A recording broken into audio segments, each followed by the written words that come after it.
Hey, how's it going? Welcome back. This is Amy, Book Talk, Thursday.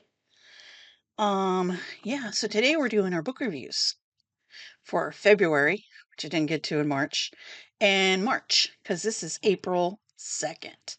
Hope you survived April Fools. There was a lot of jokes going on out on social media, I noticed, and I didn't buy into it one bit. hmm So, yeah. So here we are.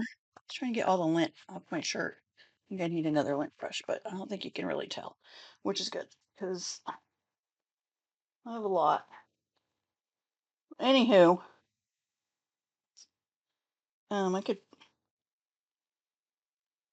be all day here doing this. Yeah. Mm-hmm. Okay, here we go.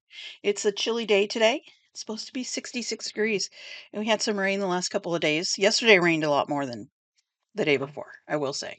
The lawn's a little wet, so I wasn't doing any yard work today, but we're going to be back out there probably manana tomorrow. Yay.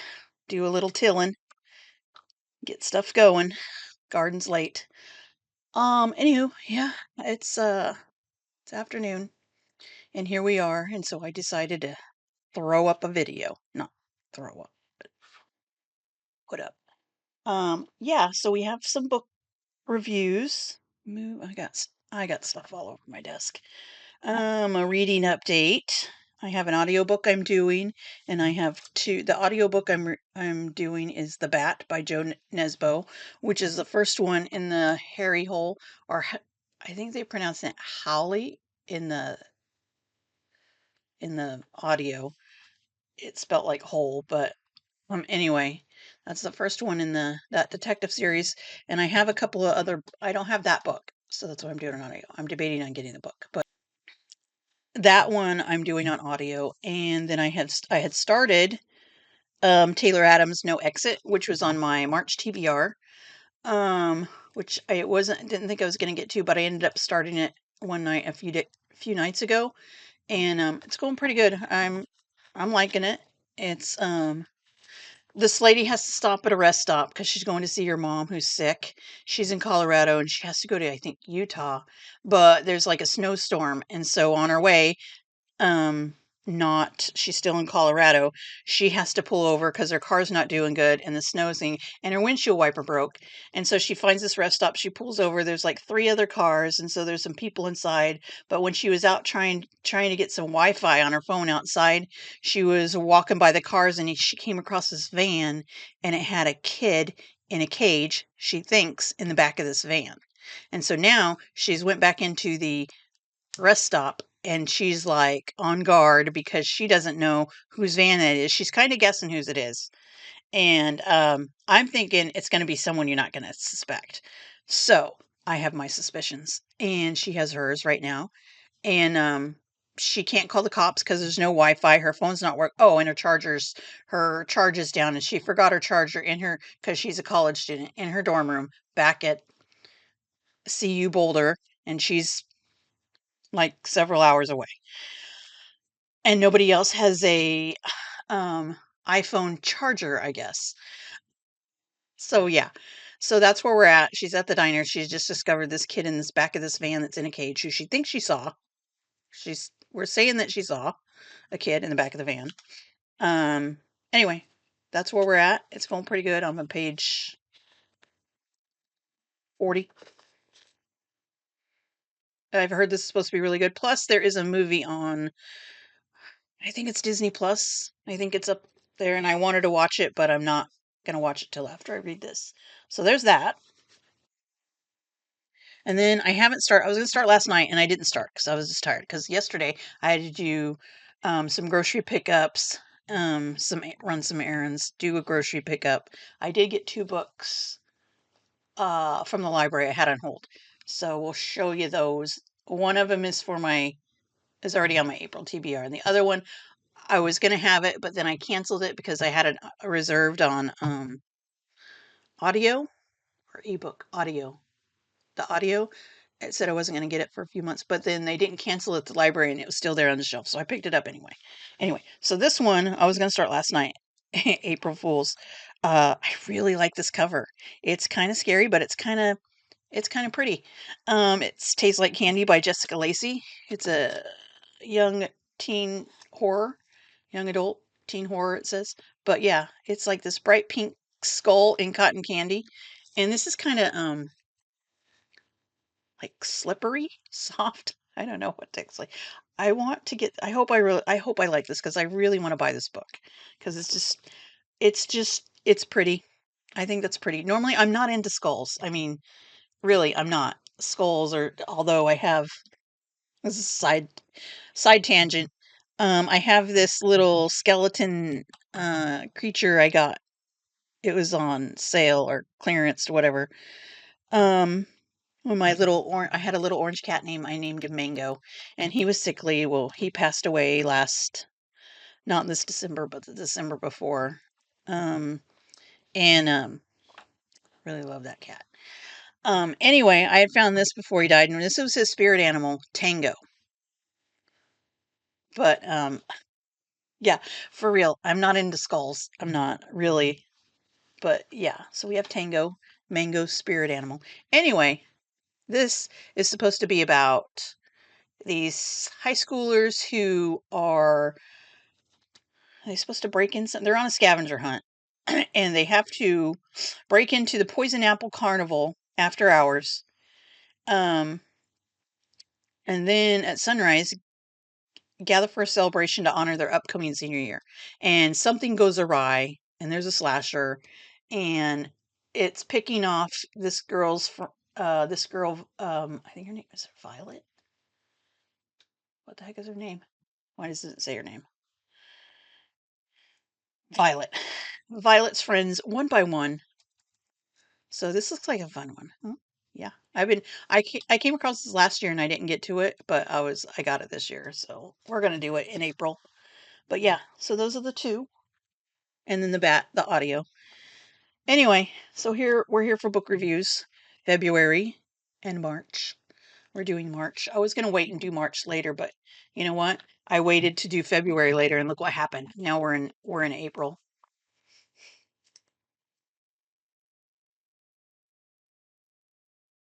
Sorry for the large drink of water. I was really thirsty. I just had lunch. I had a salad, and I think the dressing made me thirsty. All right, let's get right into it and quit yip yapping. Yeah. So with February, we have how many do we have? I think I had six. Yep, six books I read in February. Woohoo!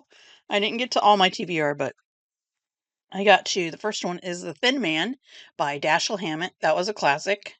So I wanted to read a classic and a nonfiction, but I didn't get a new nonfiction. I had a nonfiction I finished that I had been reading for several months. So anyway, but The Thin Man, it's a classic. I gave it 3 stars. It was okay. Um, I mean, this is set in the 1930s, so it wasn't the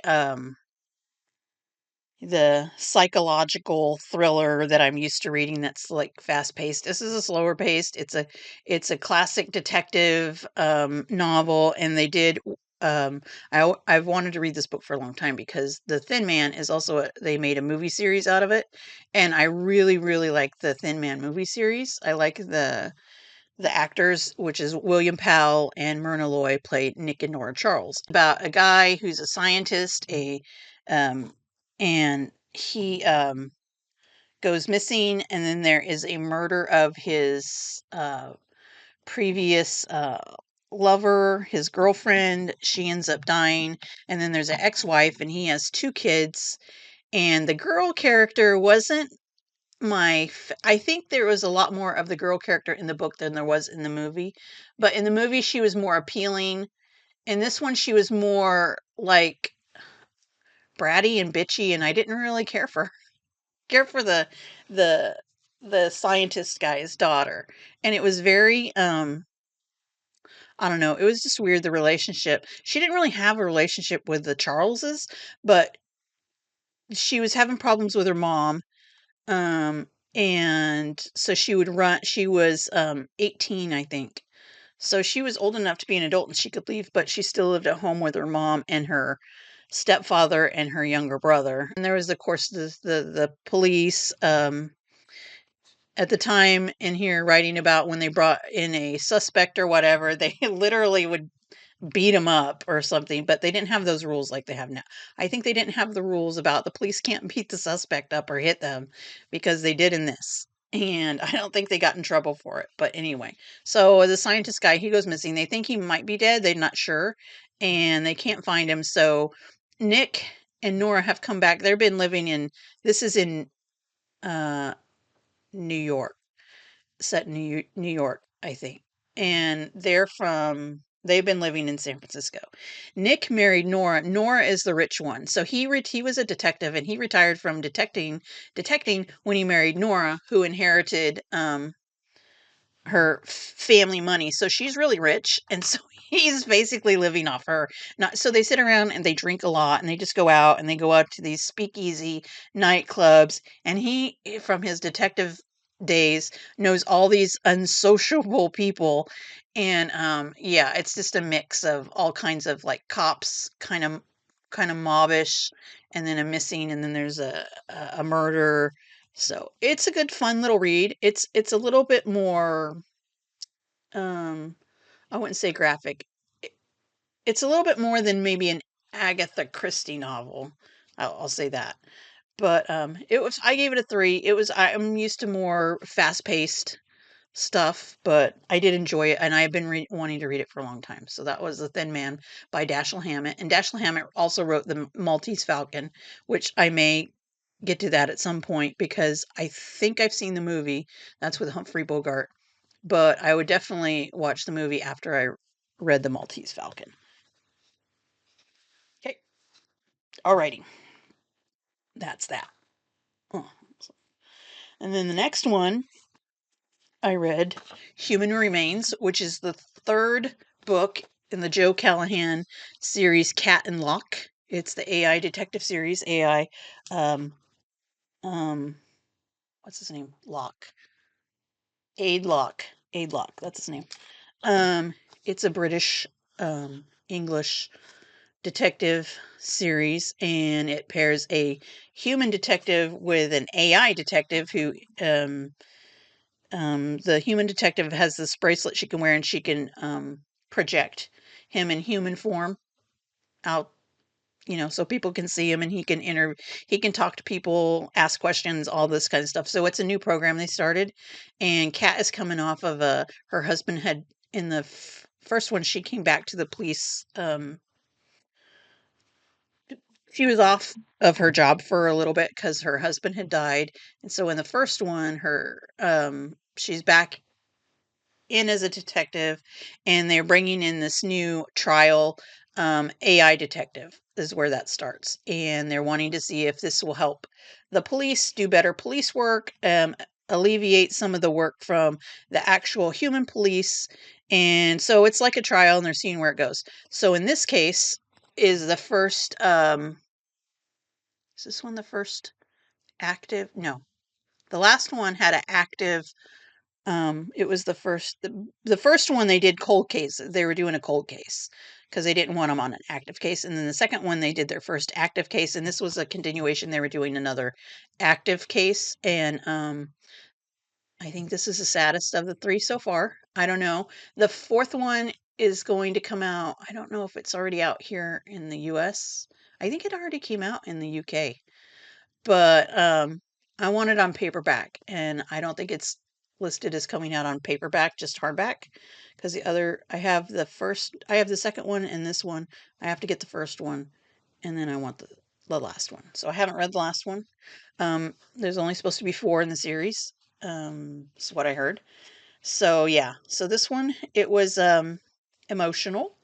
It, continued on with Cat and Lock, and it has some surprising things at the end about Locke. I can't say a lot because I'll give it away, but there was surprising things about Locke in the end that I was like, "Ooh, I wonder how that's going to go in the last book because this could go several ways." But yeah, so they had some had a sad part. um, other than the killings that was going on. But yeah, so this was a surprise. They had some surprising things in it, I think I want to say. As far as the case they were following, like there was an old case in that Cat was promoted. She'd caught a was it a serial killer? Forget what she caught. I think she caught originally she got a promotion because she had caught I think it was a serial killer. Yeah. And some people were saying that he wasn't the guy that did it, and she has a secret that she hasn't told anyone. I think her husband knew. And but she doesn't there's something about her that you don't know about, and she reveals in this book because of this case. So this cold case comes back to her because of a current case that's going on. And so there's questions about if she caught the real killer on the original, that serial killer, if he was the actual one, or if there's somebody else out there, or if it's a copycat. Um, yeah. So that's good. So yeah, so it's Cat and Locke. Locke is the AI and Cat is she's a DCS, Cat Frank. Yeah. Excuse me. And she has one son. Her and her husband had one son, and he's at college. But in this one, he came home for a visit because I think it's around Christmas time. I can't remember when it is. Anyway, this is really good. This is my favorite out of the three so far. I gave this 5 stars. This was excellent. It's a good thriller. It was, I don't know if the chapters are, they're not that long. Chapters aren't that long. And it was only, I didn't tell you how many pages the other was. I think it was well, it was under 400 pages. So 350, 60 something pages. Yeah, and the next one is called The Body of Lies. And let's say spring 2026. So it should be out soon if it's not. Hardback, ebook, and audio.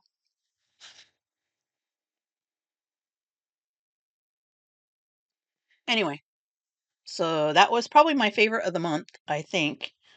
Uh, yeah. And then I have Lethal Passage. I started this like this last November, I think. Yeah. And I gave this 4 stars. It was a good book. It's a nonfiction about the story of a gun. That gun. That gun. I learned a little bit about gun manufacturing and the selling and all that stuff because it goes over about basically looking at this gun, the M11 Cobra, which I don't know. I don't know anything about guns really. I mean, I know a little bit, but yeah. So this is an automatic gun, like a kind of like a AR-15 or whatever that is. See, I don't know. Um, but yeah, so it goes through like the manufacturers, the sellers, um, how things slip through the cracks. So this gun in particular, a 15-year-old kid bought this gun, and this true story. In December 16th, 1988, 16-year-old Nicholas Elliott walked into his Virginia high school with a Cobra 11, 9, and several hundred rounds of ammunition tucked in his backpack. By day's end, he had killed one teacher and severely wounded another. So back in 88, he had planned a mass shooting at his school. He went to a private Christian school in Virginia, and and it tells a story of how he got this gun. It doesn't do like the whole case on him. It's not all about him. It's about this story about him and him having this gun, how he got this gun, and then it kind of floats out there on the manufacturers and the sellers and what they do to make guns, sell guns. People buy the buyers buying guns, how these guns get out there, why are these guns still on the market, all that. Plus, the author Eric Larson, he writes some other nonfiction I've read. He talks about how he thinks that we could have better control without taking, the guns out of not, how do I say this? Not to end guns in America, but how to eliminate some of these guns that he feels is on the market for no reason but to other than kill people, which I see that.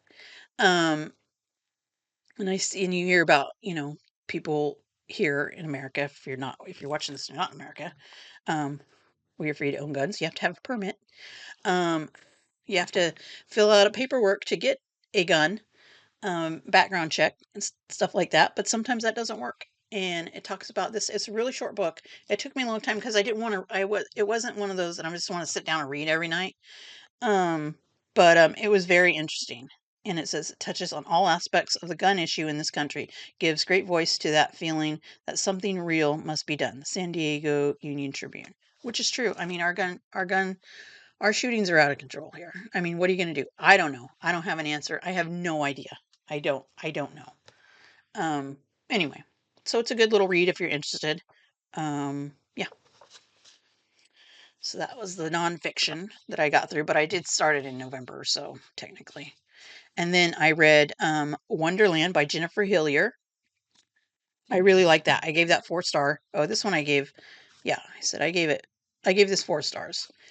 Um, Wonderland, I gave 4 stars. I really enjoyed that. Was another. I had been on a binge of reading some like amusement park thrillers, horrors, and I had read 2 prior to this, and I think I was going to try to read this last year, but it was going to be a long wait, and so I ended up getting it this year because I had read the 2 other amusement park thrillers, and this one it wasn't that long of a wait. So it was about. Oh, and so I just realized not too long ago, like recently, that Jennifer Hillier's all the stuff that I've read of hers, I just finished Little Secrets. Um, n- that's in my March, right? But I just finished, and I realized all of her settings are in or around Seattle, Washington. I don't know why. I just kind of like put 2 and 2 together one day. But yeah, so this is like outside Seattle. It's about, I can't remember the name of the lady. She has 2 kids. Her husband died, and she's a detective from Seattle. She leaves Seattle and moves to this town outside Seattle that has this big amusement park that's like um, pretty much the town thrives and lives on this amusement park for bringing in tourists and work for the like mainly the younger generation of citizens in that area. Sorry, thing popped up, notification. I was like, "What is that?" Um, and so her daughter, who's like I think 15, ends up getting a job. So like usually everybody, it's like a rite of passage that lives in this town. As a teenager, most of the people have worked at this amusement park. So this detective, I don't know why I'm showing you that. That is not the book. Gets a job. It's summer, so they're getting ready to go back to school, I believe. And her daughter got a job at the amusement park. Well, before her daughter actually started her first day of work, there was a incident where a kid broke it. It's in the beginning. It's not a spoiler. A kid broke into the amusement park. He was a worker there, and he was a big social media person. And he like posted all these like dangerous pictures he did. Like he would do like a dangerous thing and he would post it. So he climbed to. They have a big Ferris wheel and he climbed to the top of it and he was filming and he had his like park work polo on so they knew it was he was a worker or something anyway. And it was before this park opened. It was late at night or early in the morning, and he's seen something or heard something and he was climbing down off this Ferris wheel and he slipped, so it looks like he fell off this Ferris wheel. But so when the police are called, because somebody calls the police because there's this dead body in the park and it's by the Ferris wheel. And so there's a dead body by the Ferris wheel and you don't know who it is at first because they can't tell who it is, which I thought I can't say why because it would kind of give stuff away. But anyway, there's a dead body and so this detective lady, she is on the job. She's a new deputy chief of this police force. And she met before this happened. The night before, she met this guy at a bar. She went to a bar, she went out, and she got drunk, and she met this guy, and she went back to his place, and they had, you know, evening delights. And so she wakes up and she leaves, and then when she's in the morning, she gets this call to this amusement park. She gets to this amusement park. Lo and behold, the not the owner, but he's like kind of like second in charge or something like that, third in charge. The guy that she slept with the night before is a guy that's one of the main people at the park. So there's this awkwardness about these two, and they're now have to sort of work together. And then so this have this dead body, and then somebody had gone. There's some other young men that have gone missing over the years, and so yeah. So the mystery is who's the dead body? Where did are these young men that went missing? That I think they both also worked at this park at some point. Were they?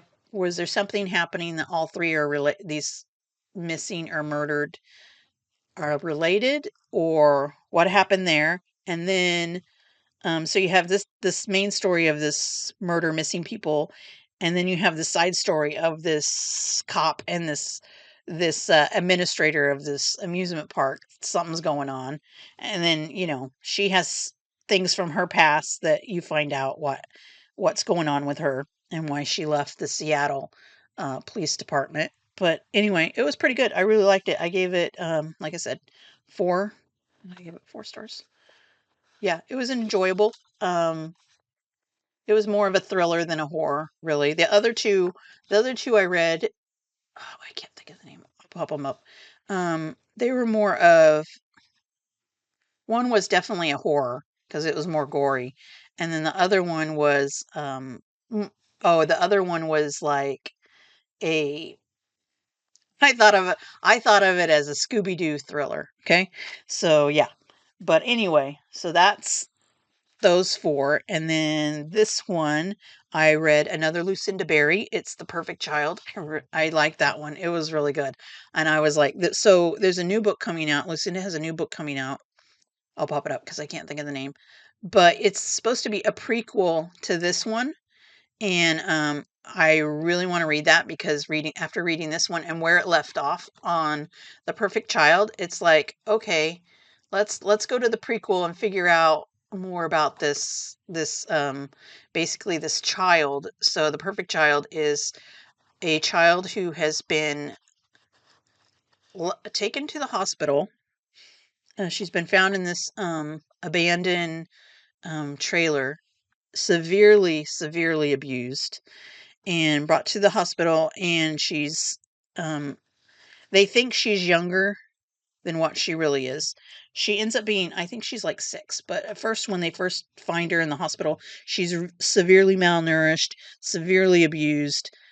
She had been chained in a closet in this trailer, and they think she's maybe a toddler because of all the abuse effects. She doesn't look her age or act. She doesn't she can communicate, but she's at first not wanting to communicate, and she has not been to school. She knows some things, but she's lacking on education and learning and things like that. So you have this child, and then she connects with this doctor who was treating her because she had like broken bones and she had to have surgery, and he is I think he's a like not a cosmetic surgeon, I can't think of it. Limbs surgery, I can't think of the name of it. Um, so he's her doctor, and his wife, he's married and he has a wife, and she's a nurse at the hospital. But the doctor has had more contact with this child, and so the child gets attached to him, and then he's getting really attached to her. And him and his wife can't have kids, and they decide they were going to foster or adopt. And so they had been looking into that. And the husband kind of convinces the wife, "Hey, let's foster this kid, and we need to do that anyway, to get to be able to adopt, and either foster to adopt or just foster." But so and because they're really attached to each other, this man and this kid, they the social services and everybody was all for it because he's a doctor, he's been treating her, and they know each other, and it won't like disrupt the her the way she's what she's accomplished so far and communicating or whatever. Anyway, so the kid's obviously been abused and it has, you know, afraid of other people and different things. And so at first it's like really attached to the guy. And then you start finding out the little girl's really not care for the wife. So things start happening, and eventually, not really a spoiler, I don't think, the wife gets pregnant, and so they have a baby of their own. Plus, they have this adopted, or they do ended up adopting. It's not a spoiler. Ended up adopting this child who has severe psychological and physical damage. Enough said. Perfect child who has psychological and physical damage. But it was really good that there was some twists at the end. I was like, "Oh, okay." And so the way it left off, I was like, "Oh, all right. Where are we going from there?" We don't know. But I'm anxious to see the prequel. So yeah, I think this was the second Lucinda Berry I read. But I gave it 4 stars. And I really like Lucinda Berry's writing. I read another one in March and I really liked it. And I'm going to continue on down the Lucinda Berry line because she's really good. She's a good writer. She was a child psychologist, I think, before she got published. So I don't think she's doing that anymore. But anyway, so yeah, so all I think the things that I've read has to do with has psychology, obviously, in these thrillers. Bravo. And then there is the last one I read in February was Ask for Andrea by Noel W. Illier. And I gave that 5 stars. I really like that one. Was the second or third Noel Illier one I've read, but it was a thriller. It's about this guy who starts dating these women, and then it's not a spoiler because it's on the you can read it in the synopsis. He um he kills them, his dates. And so anyway, so what happens is there are 3 women that he's is it 3? Yes, 3 women he's killed. And these 3 women are not completely dead. They're dead, but they haven't moved on. So they, in a sense, somehow all come together to try to stop this guy from killing someone else. And it's very interesting because I thought, when I first heard about that premise, and then I was like, how's that going to work? That's going to be weird. That's going to be like, I don't know, fantasy or something like that. But nope, it was actually, I'm thinking, how do you know that doesn't happen? I don't know. But anyway, so that's the premise of that. So this guy, he's a serial killer who kills his dates. But yeah, so there's these 3 women, and so each chapter has a different woman's perspective. And then as you get closer to the end, you have I don't know if there's another woman or if it's the guy's perspective. But anyway, so usually most of the chapters is each woman's of these 3 women's perspective on what's going on, where they're at, what happened to them, um, how are they going to get to and at some point they come together in the story, all 3 of them. And yeah, it's a wild ride. It really is. And this is where did this happen at? I can't remember. For some reason I want to say Utah. I Oh no, cuz one of them was killed in Utah, another one was it Colorado? Was there another spot too? I think it was Colorado, Utah. I don't know if there was another one. Anyway, it was really good. So that was my February's um reading wrap up.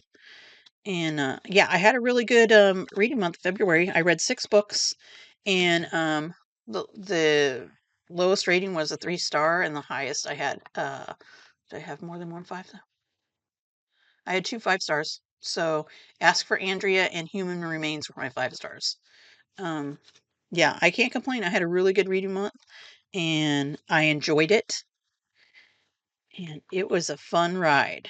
In March, I just had I had just as good a reading month that I did in February. So I think I got to 6 books. I don't know why that water's down there. I'm gonna get a drink again. Yeah, I had 6 books again in March. I think 6 is my what I get in. We'll see because I am beyond my 6 book TBR here for April. You can check out my April TBR. But there's one book.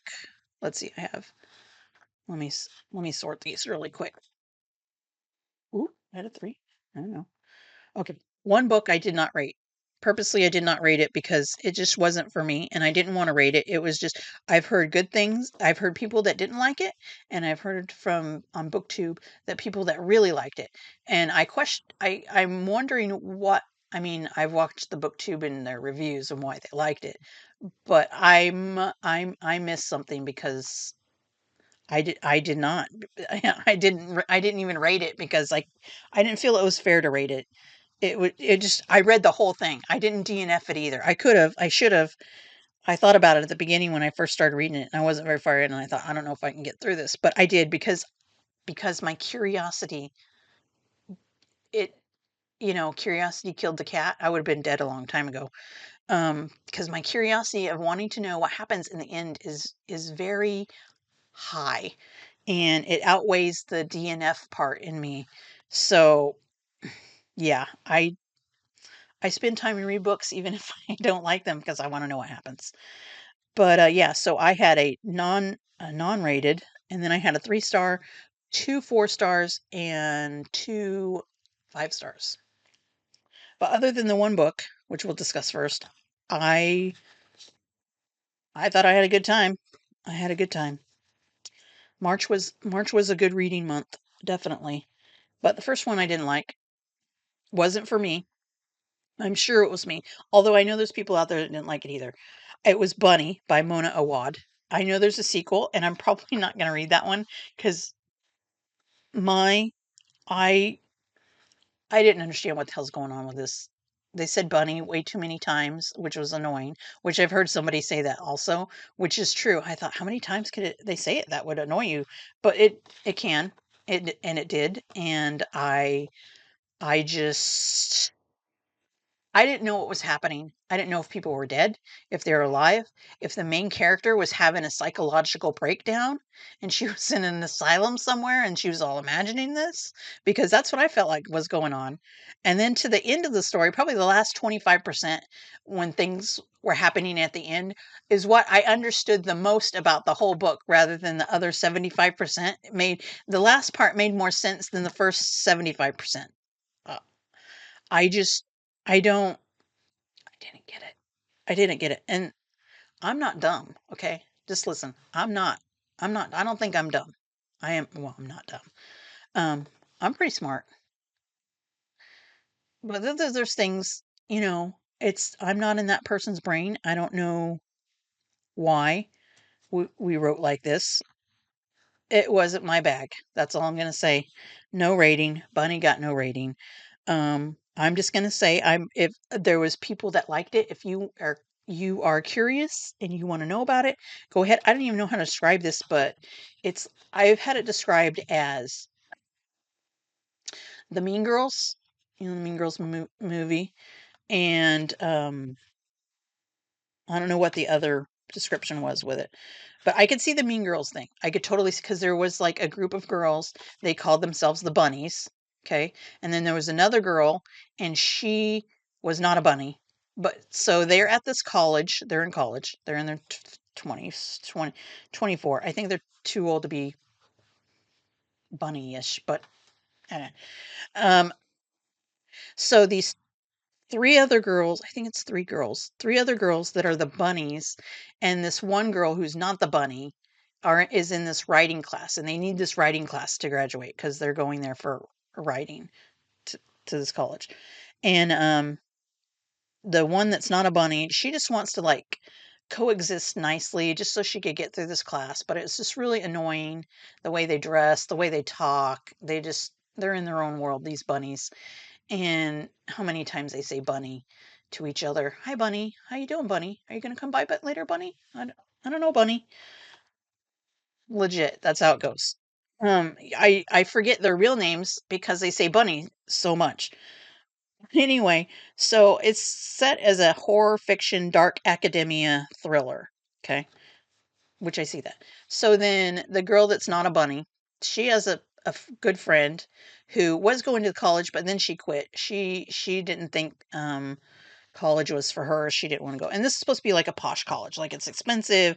Rich kids, it's a rich kid, but the town is like kind of it sounds like a crappy town. Like it has this rich college, but yet the town seems like it's like poor and not not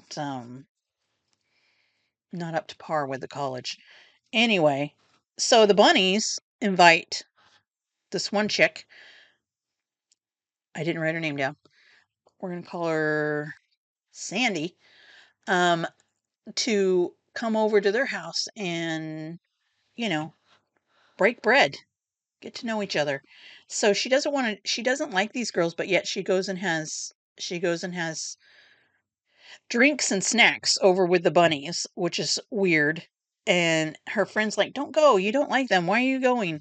She's like, "Oh, I just want to get along with them." Blah blah blah. Okay, whatever. She's curious too. So she goes, and then I'm like, something's up. Something's weird. Something's weird with the friend. Something's weird with these bunnies, and I don't know what's going on with the main character. She doesn't sound right. Anyway, she gets in with these bunnies, even though she doesn't like the bunnies. She's now friends with the bunnies, and she's off and on talking to her one good friend, but then her friend, she can't find her friend, and I'm like, what is going on? This is where I'm getting lost because I didn't understand why she went with these bunnies if she didn't like them, and she just kind of ditched her best friend. So I thought this is not going well. But I finished it and I got to the end and I'm like, okay, that all makes sense now a little bit. I mean, I get the last part. But yeah, so the bunnies are a clique that of rich girls who dress a certain way, like I don't know, I think they wear pink and there's a like a head mean girl. Like in the mean if you think of the movie Mean Girls, if you've seen it, there's like the head mean girl and then you got the little clones in the clique with her. So yeah, so it's like that. But then you have this other girl. She doesn't want to be a bunny, but she ends up being a bunny temporarily somehow. It was a lot. I mean, it was a lot. I mean, it took me, oh, I didn't even write down when I finished. I think it took me like a week at least to get through this. And I was like, every day I was reading it. I was like, why are you still reading? Why are you still reading this, Amy? You don't like it. But then I'm like, I want to know what happens at the end. So once I got to the end and I read it, I was like, I felt satisfied that I read it. I found out what happened, but it still wasn't for me. I'm not gonna read this. I'm not, I don't know what the second one's name is, but I'm not reading it because I can't take one more person saying bunny. And you know what? Easter's coming up here in about a week and people are going to be talking about bunnies and I'm going to be having traumatic flashbacks about reading this book, Bunny. Don't tell me bunny. Anyway, moving on to something better. Um, I had never read an R.L. Stein book before. The Goosebumps. I never seen the show. I was older than that. I wasn't a kid when those things came out, so it never appealed to me. But I was curious because I'd never read one. So R.L. Stein had a new book come out this year, 2026. It's called Nightmare on Nightmares. Nightmare on Nightmare Street. Okay, it was. Mm, I I I probably won't. I did actually buy a few R.L. Stein Goosebumps books because I wanted to get the gist of it. So I probably will read those. I don't know that I'll keep them, but I think I got them off eBay. I think I got three, just to see what all. I seen the movie Goosebumps, the one that came out not too long ago with Jack Black. I think there was a sequel too, and I don't know if I seen that one, but I seen the movie. I like the movie. I like Jack Black, and it was funny. It was cool, and but probably the Goosebumps series is not for me. I feel like I've outgrown that type of thing. Well, at least with Nightmare on Elm Street. I did give it a Nightmare on Elm Street. See, I'm back on a Nightmare on Elm Street. That's what I grew up with. Nightmare on Elm Street. That's real scary. I gave Nightmare on Nightmare Street 3 stars. And at first I wasn't exactly, I was kind of confused with what was going on because there's like two different stories going on, and somehow they're supposed to converge into what this is all about. And they did. In the end, I got it, but I don't think I really cared for the end. It didn't really, I didn't, I didn't feel excited about it. But like I said, I could have probably, it's probably me because I've outgrown maybe that type of series. It's a younger for a younger person, and it's not as psychologically thrilling and fast-paced as I'm used to. So it's a horror middle grade, Halloween and ghosts. And I it was a short book. It was like 202 pages. The book I got was hardback. Um, and I read it in a couple days. It was an easy read. Short chapters. The font was big, so that's a plus.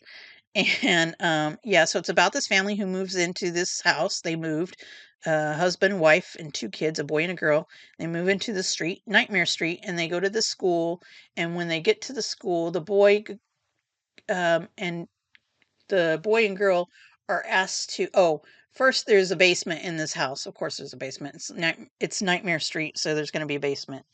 And they go down there, and there's like, he hears voices, and there's like he thinks a graveyard in the basement. I think there's a headstone or something. I'm not sure. But anyway, so he's scared of the basement. He wants to leave, and he's saying that he's trying to tell his parents that we're living on Nightmare Street and we shouldn't be here. We need to go. And they're like, ha ha ha, you're so funny. It's nothing's happening. And I thought, oh God, good luck to you, fella. You're stuck on Nightmare Street.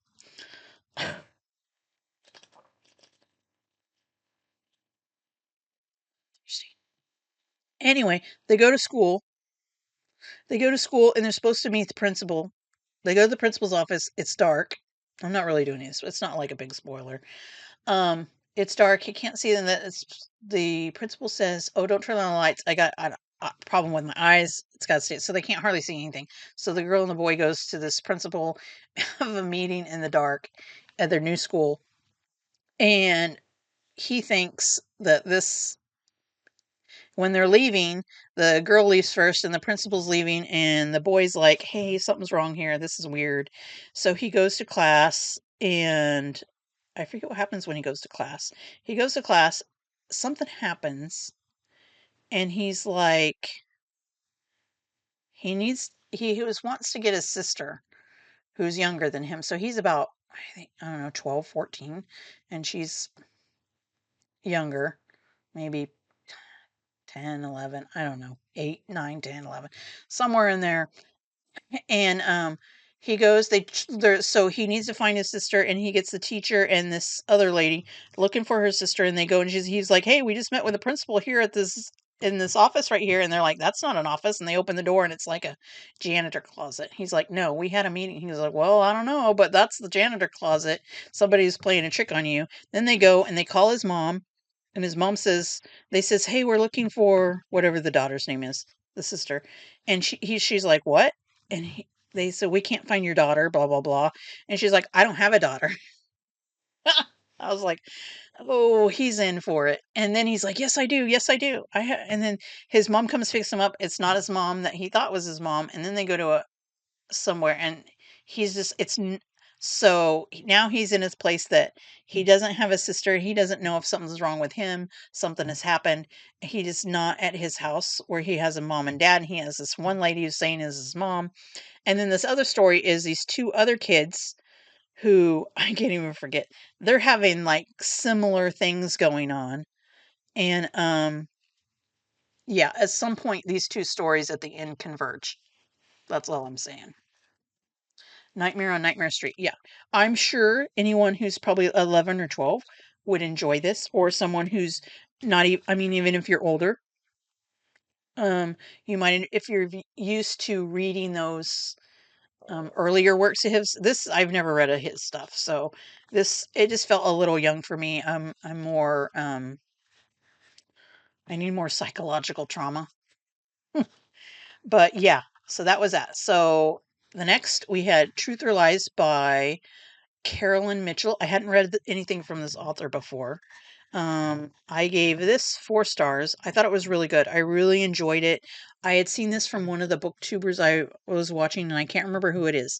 I don't know if it was Emma Reads Crime or What Michaela Reads. I'm not sure. I don't know. It was a booktuber that I usually watch, but I can't remember. But Truth or Lies by Carolyn Mitchell. It's a thriller. It's about it's a series, I think. I think this is the it said it was the number one in the series, the DI Amy Winter um series. So it's set in England. I think it's set in England. Yeah. So the just a note, because I put a note on here that the author is a former police detective. She's a former police detective and now she writes full time. So she has worked in CID. Um, what is this? Has worked in CID. I think she's Irish maybe, and she lives in Essex, which I think that's southern England. Yeah. Anyway, so this is about a detective, or yeah, Detective Inspector Amy Winter. She's young. She's maybe in her 30s, I think. And her father, who was a police officer, and he just passed away. I think he had a heart attack. And so she's moved in back with her mom. She has a brother, and she's adopted. And I'm not sure. I think her brother's adopted too. I'm pretty sure. But and her brother's also a, a policeman in the same. They work in the same department. So she's just now been promoted, taking over I guess it's the CI crime. I don't know, the major incidents section. She has a group of police officers that are under her, and they work major incident stuff. And so there is oh, so she gets a letter. It's not a spoiler because it's in the back on the synopsis. It's on the back of the book. She gets this letter from someone in prison, sends her this letter, a woman who has been in prison, convicted as a serial killer along with her husband. Her husband passed away in jail while waiting for trial. So she was tried and convicted for the serial killings of these young girls. Okay, this woman. This woman writes, Amy, her name's Amy and she's a cop. I love it. I'm not a cop. I would have loved to have been a cop, but I'm not. But I very rarely get to read that have the main character's name as the same as mine and spelled the same way. Thank you. AMY, obviously, on my channel. But yeah, so she gets this letter from this woman, and this woman states that, so this Amy, remember, is adopted. She states that she is her biological mother and she wants to help out. So on this case of these serial murders, there was 3 bodies that were left unfound, and the guy, the Mr. I can't think of their last name. He died before he was ever to tell where these last 3 bodies were buried. And so in this woman, can't think of her name. I can't think of anybody's name unless I write it down. And I never write it down. I would think I would learn. Anyway, her biological mother writes Amy a letter saying she knows where these bodies are and she wants to help her out. But she wants something in return. Well, some things in return. In the meantime, another young girl goes missing. And so they're like, is it connected or is it something totally separate? So it's trying to find these missing girls' body, but yet Amy's real mother has come out of the woodwork and sent her a letter. Plus Amy has that she didn't know. She does because she has some memory when she was small, like because I think she was 5 or 6 when she was taken from the like social services came and took her from the home. Her and her she has two sisters and a brother, and she believes one of her sisters was killed by her father. Um, one night in the basement, they were snooping around, and that's where they held these girls in the basement and stuff. And so, Amy was snooping down there. She had a different name when she was younger, but they changed it when she got adopted.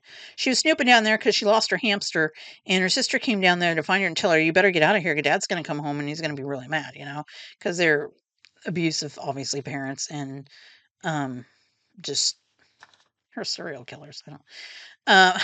Anyway, so one night they're snooping down there, and she hides Poppy. Her name was Poppy. Amy's original name was Poppy. I have a cat named Poppy. Um, they hear the dad coming, so the sister hides Poppy slash Amy in this laundry basket, and so she can see through the laundry basket, and she sees that her dad ends up hitting the sister on the back of the head, and she falls down. So she thinks her dad killed her sister, and her sister went missing. I mean, they never found the sister's body. So that's one thing that she remembers from it. She remembers certain things from her childhood, and then as it goes on, and she's interacting with her mother wants her to her biological mother wants her to interact. Part of the thing is she wants her to interact with her siblings that she had forgotten about. Well, she knew she had them, but she never tried to find them or anything. So as she's interacted with the other two, sister and brother, um, that's lived a different life. Amy has had a privileged life. Her father was a cop. Her mom was a stay-at-home mom. They lived in a nice house. Blah blah blah. And these other ones didn't fare so well. And so the story unfolds, and the Amy's bio mother is giving more and more information. So she's finding out her biological mom sends her this saying that she was set up, that she's not responsible. It's the husband who did it, and she wants Amy to help find the evidence that would set her free. Well, a lot of people don't want her to set her free because they think she's responsible and she's a horrible person, and she's just trying to trick Amy. Anyway, so that's how it starts out, and then as it goes, she has a few more contacts. So the mother um says, "I'll lead you to these bodies because the father told her where they're at. She knows where they're at." And so in order to do that, Amy has to do her a favors.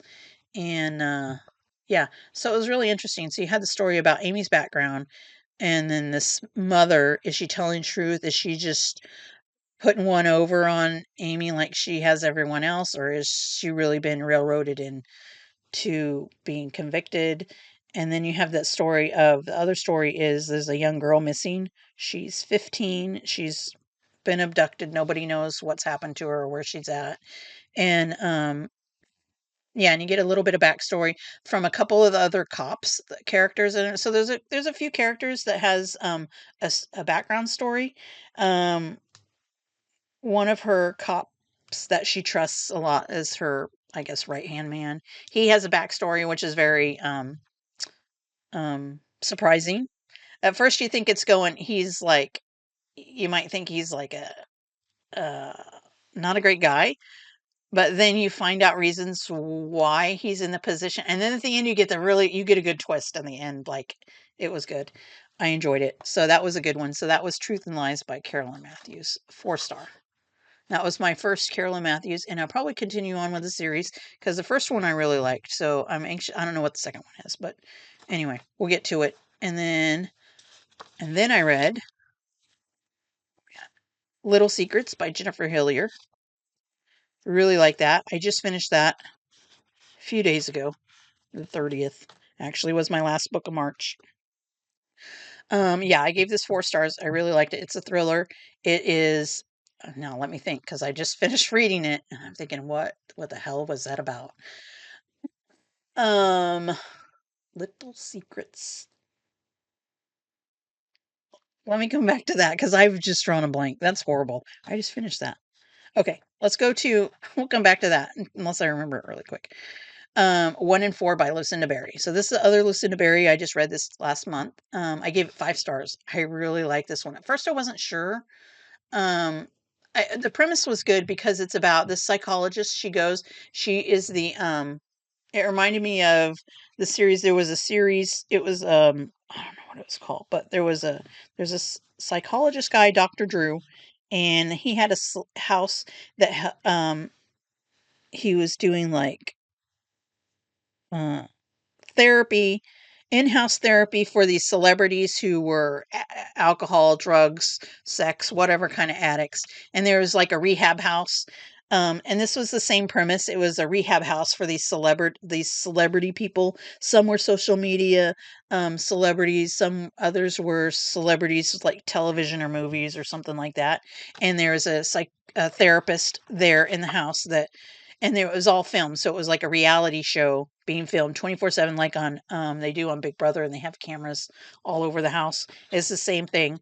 And so what happens is this can't think of her name, big surprise. Um the therapist is she's at home with her wife. They're having a night in, and she gets a call from the producer of this show that she needs to come to the house because something bad has happened. So what happens is she gets to it's not a secret. Somebody in the house is dead. Okay. So you have all these. You have the youngest one who is probably the most naive, I guess, a little bit. And then there's the other ones who are a little bit older who've been around one of them I think used to be on like the Teen Mom. This is fake. It's not like out of real thing, but there was a show like the Teen Mom, the real show. There was one that one of the patients was on that, and they've had several kids since then. And then there's another one that was like a famous skateboarder, social media person. And then there was one, I forget what the other one. They're kind of celebrities, social media, and like TV movies or something. Um, Someone's dead. And so she races over there and she's like, "What's going on? Police won't let her in. They've locked down the house and they've said that she can't go in." And she's like, "I'm their therapist. They really, these people are on edge and obviously they really need me now. Um, so I need to get in." And they won't let her in. So anyway, she gets in, her producer gets her in somehow, and then the fallout after all this is like, what has happened? How did this happen? There's cameras all over the place. This person, has seemingly just dropped dead outside of this, I don't know, bathroom or their room. And, nothing's caught on camera on what happened to this person. So it's like, okay. Um, and so it follows the therapist trying to figure out what happened to this patient. How did this happen without being caught on camera? And then she has um you have so that's the main story, and then you have a side story of something else going on with someone else. There's someone else who's been had a trauma, and they're narrating their side of the story while this is going on. So you'll see it says her today and her, I think it says one of them is like her today, and then another point of view is her um before. So there's like a today and before, or after, yeah, after and before something. So there's that point of view of this one character that you don't know who it is. You don't know who it is until the end.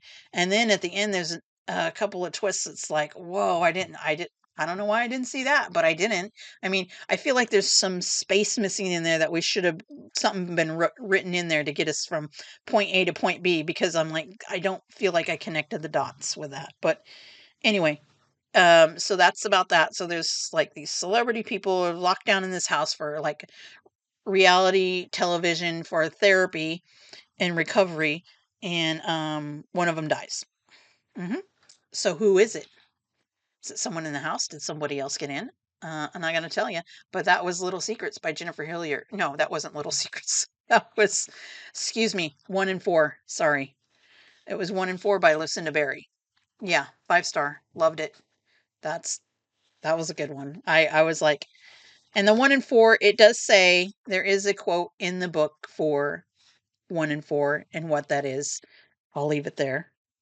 But the next one is, oh, I'm gonna leave that to the end. But Little Secrets.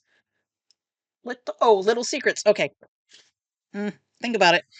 Little Secrets, Jennifer Hillier. I gave 4 stars, and this was about I remember the well, this is I just finished this a couple of days ago. Main character's name was Marin, and so I started out reading it, but I also had the audio on, excuse me, on hold, and so I was gonna get the audio soon, and so I knew I wasn't probably gonna read the whole physical book.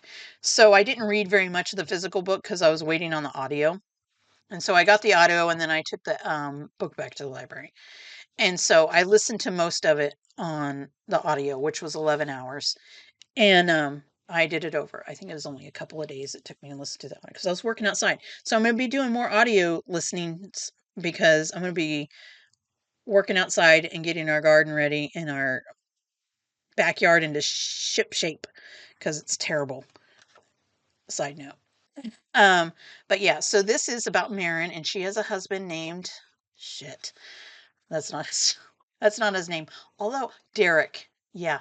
And they have a little boy named something who's like 3, and this is around December, and this is also because it's Jennifer Hillier. It's in Seattle.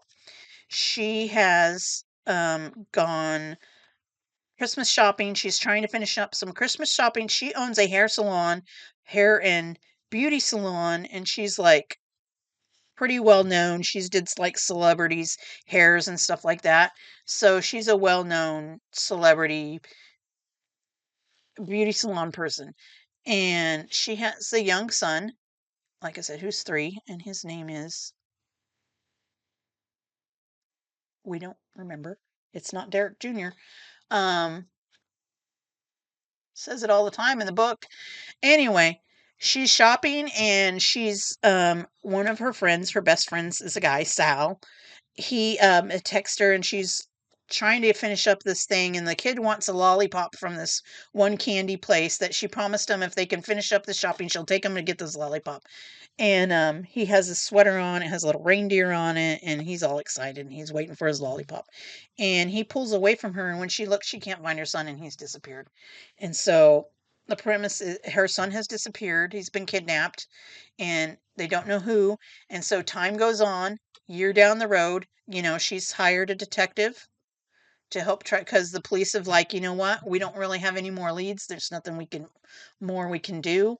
The FBI is looking into it. They still haven't had any other clues. Like they seen on CCTV footage that there was a Santa Claus that looked like a kid was holding the Santa Claus's hand as they were walking out of the market area, and that's all they got.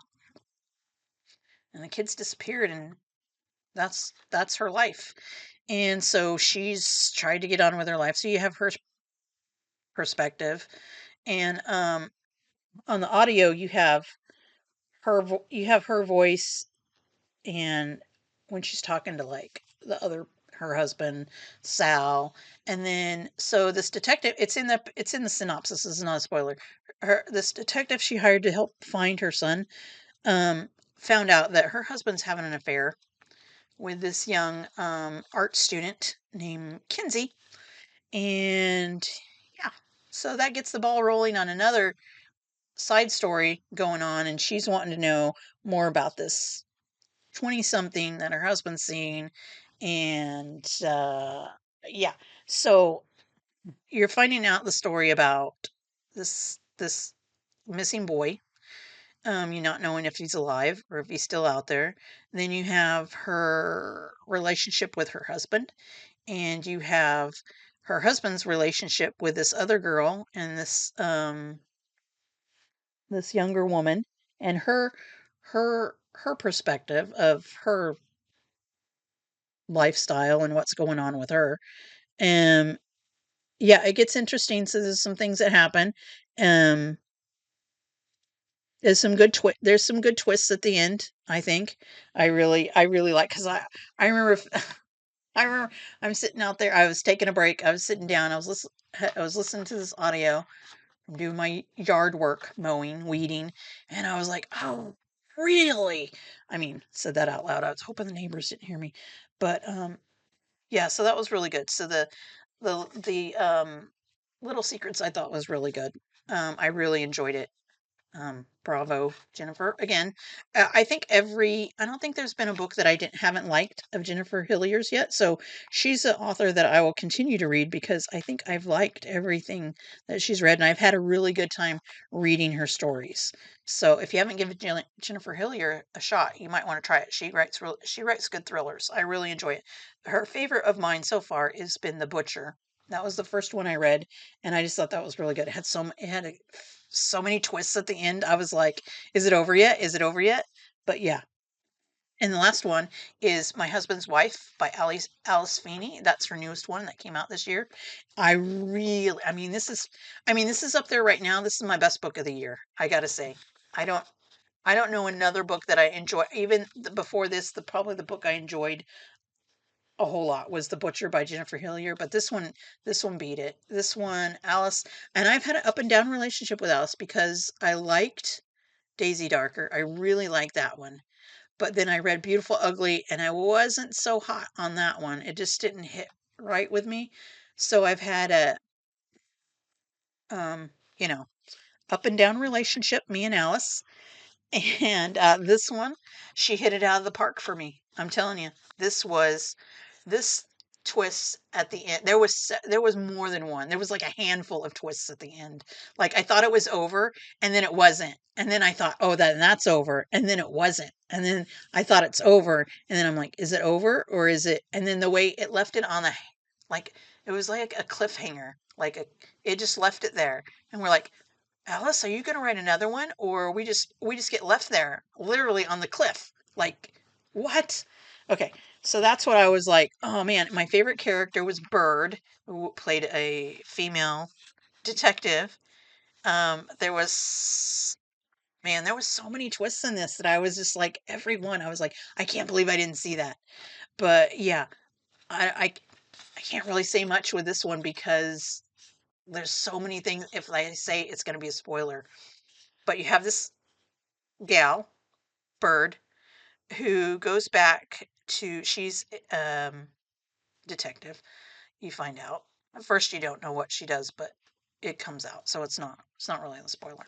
She goes to this small village that her she finds out her grandmother left her a house. That's how she ends up back in this small village. It's an English one. It's set in England. I can't remember where. Um She goes back to small seaside village. That's how Daisy Darker was, small seaside. It's like an isolated. Daisy Darker was isolated because it was on an island. Um, Beautiful Ugly was on an island. And I'm thinking, is this on an island? I don't think it's on an island, but it's like kind of secluded. But so the reason this bird goes back to this small village is, and her mom has passed away. She goes back. Her grandma left her this house.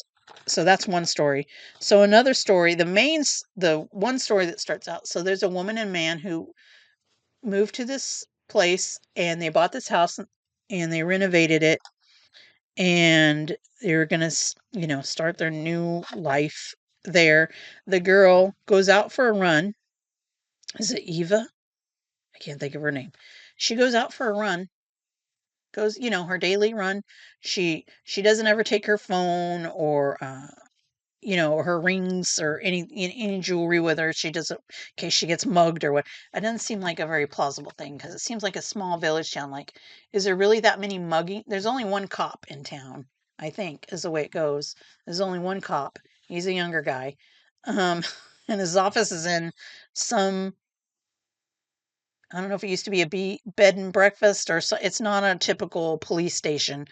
And this gal goes out for a jog, and when she comes back, she doesn't have her keys, so she thought the door. I don't know if she left the door open or her husband was supposed to be home.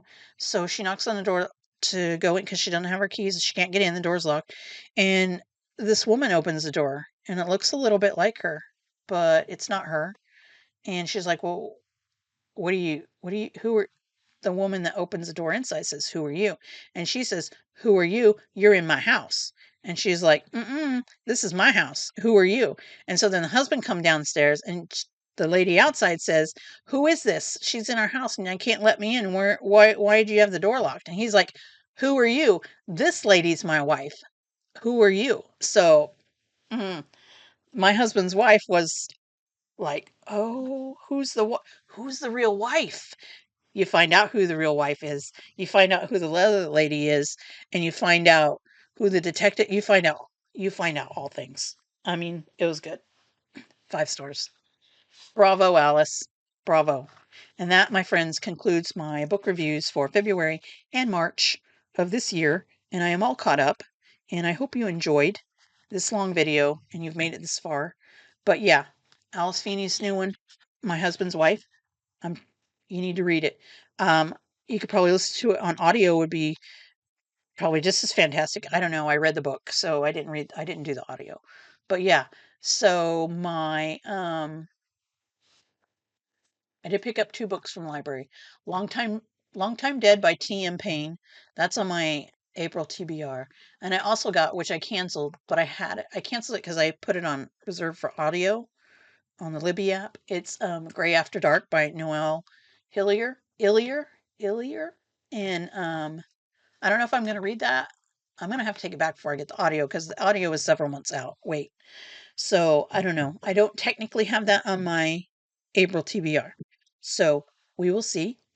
But yeah, I still want to read the first chapter of each of the books on my April TBR to give like a little sneak peek. I like to call it a sneak peek of the first chapter of the TBR for this month to see how the books are gonna vibe, how it's gonna feel, what I'm gonna think. A little sneak peek of what it's about. That would be good. I want to do that. Plus, I have a little book haul. I don't know if I'll get some more books before I do that, but yeah, it's Thursday. Have a good rest of your week. Have a good weekend. It's supposed to um, get sunny again. It's been in the like 60s. Tomorrow's supposed to go up to like almost 80. I don't know. It's bipolar weather season, but thanks for coming by. And if you stuck it out, bravo to you. Thank you. We'll see you here next time. Thanks.